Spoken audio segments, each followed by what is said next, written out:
949. Semua menjauh dariku. Saat itu, Gilbert berteriak dengan suara lantang. Wajahnya penuh dengan amarah dan seketika dia mengangkat tangannya, melepaskan serangan energi pedang yang tajam. Serak. Salah satu ahli dari keluarga Gunawan yang hendak maju untuk ikut campur tiba-tiba tertembus bahunya oleh energi pedang tersebut dan terlempar jauh ke belakang. Siapapun yang berani ikut campur dalam pertarungan ini hari ini, akan kubunuh. Gilbert, dengan rambut hitamnya yang berkibar liar, bertarung dengan penuh kegilaan. Kakinya menjejak bunga teratai hijau dan di sekelilingnya muncul kelopak-kelopak bunga teratai biru yang berkilauan, indah sekaligus dingin. Itulah bentuk nyata dari kekuatan pedangnya. Satu kelopak teratai saja cukup untuk membunuh seorang master puncak tingkat rendah. Kamu benar-benar gila. Kamu nggak bisa mengalahkan Adril. Aku kesini untuk membantumu. Kenapa kamu masih keras kepala di saat seperti ini? Teriak Riko dengan penuh kemarahan. Aku, Gilbert Surya, adalah yang terkuat di antara semua sebaya. Nggak terkalahkan. Di jalan keagungan tunggal ini, aku nggak butuh bantuan siapapun. Aku akan membunuhnya sendiri. Ujar Gilbert. Tatapan mata Gilbert makin berkilauan. Energi pedang yang terpancar dari tubuhnya mengalir deras, membuatnya terlihat seperti seorang pendekar pedang muda yang tidak tertandingi. Jalan keagungan tunggal tidak bisa ditempuh oleh dua orang, apalagi dibantu oleh orang lain. Ini adalah jalan yang sepi dan dia ingin membunuh Adril seorang diri. Dia tidak mengizinkan sedikit pun noda dalam pertarungan ini. Sialan. Umpat Riko, penuh dengan kemarahan. Dia nyaris ingin membunuh Gilbert sekaligus. Semua orang yang melihatnya hanya bisa terdiam penuh rasa kagum. Gilbert memang pantas disebut tak terkalahkan di antara sebayanya. Keyakinan dan keangkuhannya benar-benar membuat semua orang terkejut. Di sisi lain, di tempat yang jauh dari medan pertempuran, di sepanjang jalan tol, sebuah konvoi mobil melaju dengan kecepatan tinggi menuju Majaya. Di dalam salah satu mobil, wajah Gary tampak dingin. Bagaimana situasinya? Tanyanya. Rafa yang memegang ponsel tampak cemas. Dari ponselnya terdengar nada sibuk. Wajahnya makin pucat saat berkata, masih nggak bisa dihubungi. Bukan hanya pihak Kak Adril, tapi semua orang di sanatorium nggak bisa dihubungi. Aku sudah meminta bantuan pejabat Majaya untuk mengirim pesan ke sana, tapi belum ada kabar sama sekali. Rafa terus berbicara, tetapi suaranya makin kecil dan gugup. Sebab, wajah Gary terlihat makin dingin, lebih dari sebelumnya. Rafa tidak berani bicara lagi, karena dia tahu betapa seriusnya masalah ini. Siapa yang punya kekuatan dan keberanian untuk memutuskan kontak Gary dengan sanatorium itu? Hanya ada satu orang yang mampu melakukannya. Junet Parker. Ayah angkat. Aku akan mencoba mencari cara lain, kata Rafa dengan suara gemetar, keringat dingin membasahi dahinya. Gary hanya menatapnya dingin dan membalas, ini adalah pengkhianatan. Aku nggak akan berurusan dengan para pengkhianat. Rafa langsung merasa jantungnya menciut. Dalam militer, tuduhan pengkhianatan adalah dosa yang paling berat. Jika sudah dijuluki sebagai pengkhianat, tidak ada lagi kesempatan untuk bertobat. Lalu, bagaimana dengan Adril di sana? Tanya Rafa dengan nada cemas. Adril sedang berada dalam situasi berbahaya. Meskipun mereka bergegas, melalui layar iklan raksasa di sepanjang jalan, mereka melihat sekilas pertarungan Adril. Adril benar-benar dalam posisi yang genting. Jika tidak ada yang turun tangan, Adril mungkin benar-benar akan mati. Aku sudah punya rencana, jawab Gary dengan dingin, matanya penuh dengan tekad. Rafa terkejut mendengar itu. Tiba-tiba teringat bahwa Gary sempat menelepon seseorang setelah berkali-kali gagal menghubungi Adril. Namun, bahkan Rafa tidak tahu siapa yang ada di ujung telepon. Jelas, itu adalah kartu as terakhir Gary. Siapa yang cukup pantas untuk menjadi kartu as Gary? Rafa penasaran dan ingin bertanya lebih lanjut. Tetapi saat itu juga, dia merasakan mobil yang mereka tumpangi tiba-tiba berhenti. Bab 950. Apa yang terjadi? Tanya Rafa dengan tidak sabar. Dia melihat ada pos pemeriksaan sementara di depan dan staf yang menghentikan mobilnya. Maaf, tapi jalan di depan sedang ada perbaikan.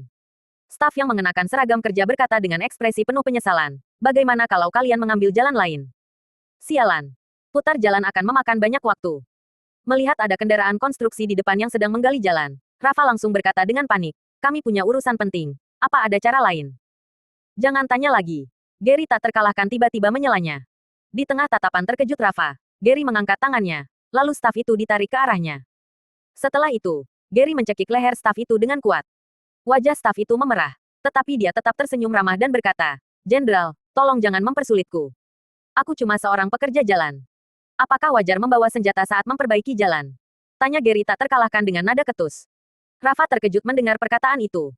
Tiba-tiba, dia melihat tas menggembung di pinggang staf itu. Menurut pengalamannya, itu adalah pistol standar.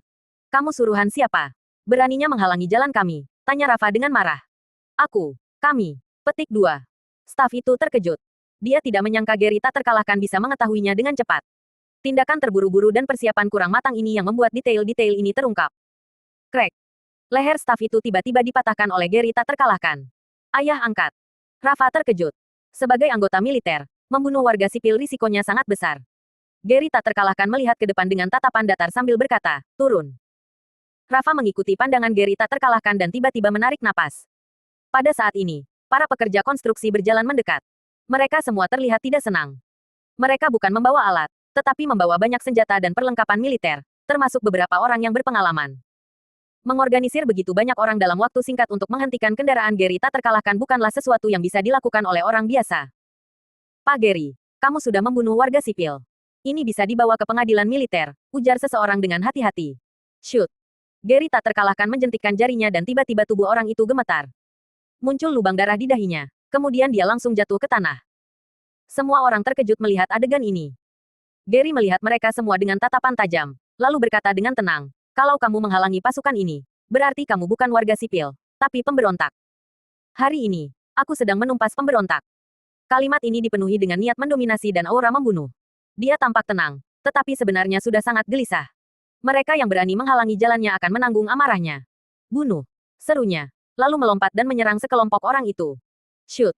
Guru bumi menyerang dengan cepat seperti harimau yang masuk ke dalam kawanan domba. Dalam sekejap, tempat itu dipenuhi dengan darah. Aku juga akan membantu ayah angkat. Melihat situasi ini, Rafa langsung bergabung dengan pasukan perang.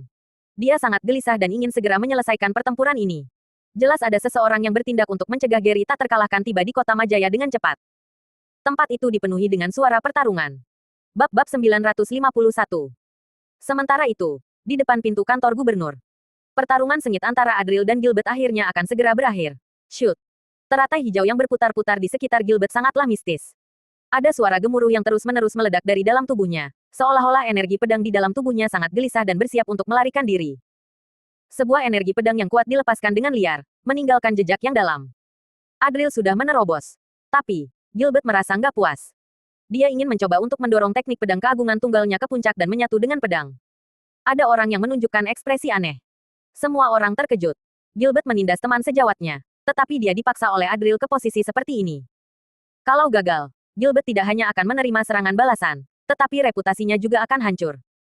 Gilbert sudah tidak bisa mendengar pembicaraan ini.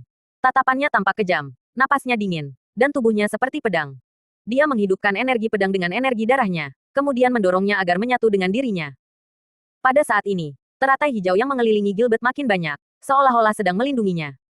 Tidak peduli seberapa keras Adril menyerang, sulit untuk melukainya. Sebaliknya, energi pedang di dalam dirinya makin kuat. Saat melihat situasi itu, Adril berhenti menyerangnya. Dengan lambaian tangannya, energi darah yang tersebar kembali ke dalam tubuhnya. Tubuhnya bergemuruh, mengeluarkan suara raungan naga dan gajah. Semua orang terkagum-kagum.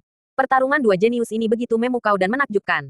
Tidak ada lagi yang bisa melampaui mereka di kota Majaya. Shoot. Pada akhirnya, Gilbert melonjak ke langit. Dia mengubah dirinya menjadi pedang, sebuah pedang yang tak tertandingi. Ketika pedangnya keluar, energi pedangnya langsung melonjak ke langit, seolah-olah menembus awan, kemudian menerjang ke arah Adril dengan keras. Bam!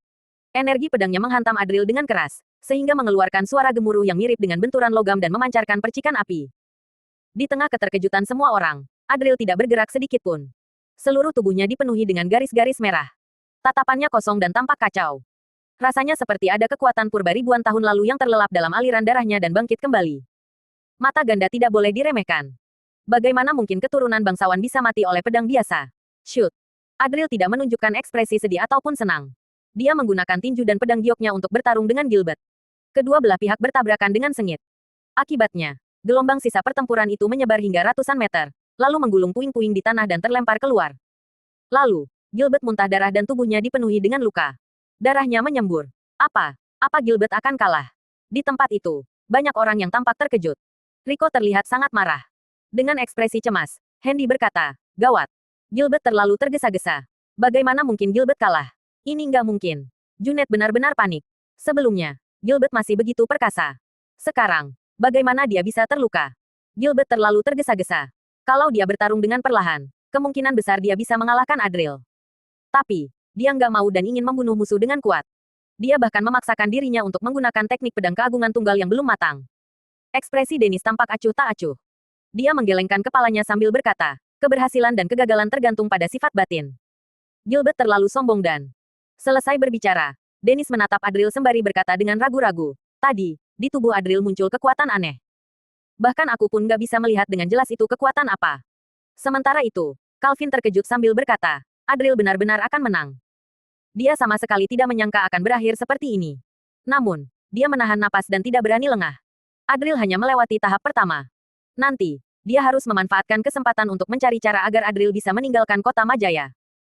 Sementara itu, di sisi lain, orang-orang yang menonton siaran langsung dari berbagai tempat juga terkejut. Gilbert adalah jenius nomor satu di antara rekan-rekannya. Bagaimana mungkin dia kalah? Adril ini luar biasa ya. Petik 2. Posisi teratas akan digantikan oleh orang lain. Pertempuran hari ini sudah cukup untuk membuat nama Adril terkenal di Nambia. Semua orang tercengang. Kehebatan Gilbert yang tak terkalahkan dan tak tergoyahkan telah tertanam dalam hati orang-orang di kota Majaya. Kekalahan Gilbert saat ini membuat mereka sulit untuk mempercayainya.